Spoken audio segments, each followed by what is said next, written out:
Today I'm finishing up this wedding dress transformation. Just a reminder, this is our inspiration image, so I'll be completely remaking this top and modifying the skirt. Thankfully, the worst part is over, which was the cutting process. I barely managed to fit all my pattern pieces into the top, but thankfully I made it work and then cut matching pieces for the lining as well.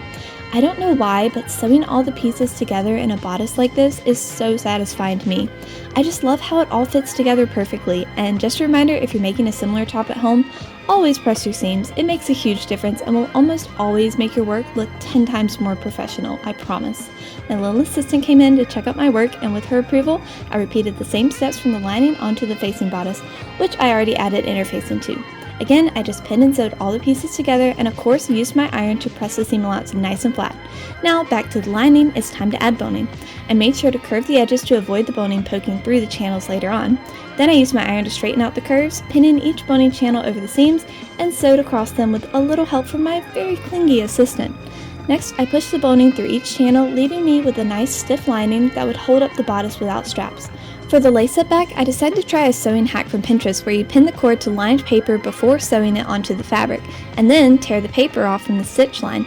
It actually worked really well, so I would give it a 10 out of 10. Finally, it's time to sew the facing to the lining, starting with the neckline, so I can go back and add a very useful understitch to make sure the lining doesn't show around the edges.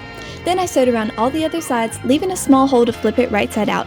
I always like to picture sewing garments like this as sewing a very strange and complicated pillow.